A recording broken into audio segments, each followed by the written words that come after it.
Hey guys, so just installed the iPadOS 17 public beta for the iPad mini 5. I've already been using the developer beta for a few weeks now, and in this video I'll show you how you can actually go from developer beta to public beta, or how you can actually install the public beta from scratch as well, of course without losing any data, and whether you should actually install this now or wait, all that stuff. So don't forget to like this video, subscribe. Let's begin.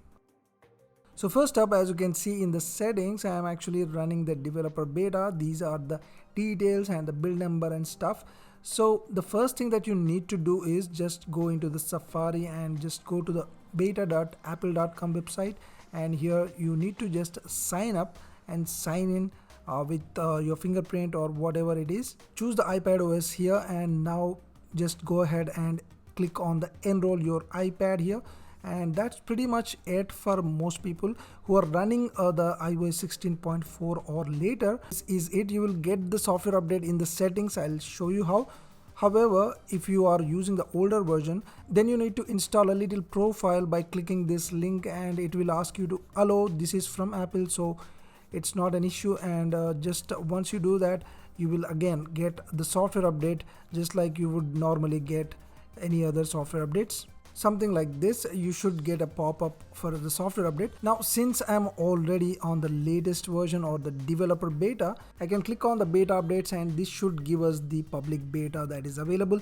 So that's how you can easily go ahead and install this. And yes, finally we are on the public beta channel. Now talking about whether you should install this or not, let me tell you about the performance. Performance has been pretty good even on the developer beta, so it should only get better in the public beta, and there could be some bug fixes as well. So as you can see, apps load pretty fast, no lag issues or anything as such. Works pretty well, I would say. I already made a video covering some of the important features and the performance. However, the battery life wasn't great. I mean, it was maybe around couple hours short, I would say. So I'm guessing this update should actually fix it and improve the battery life, which I am not entirely sure.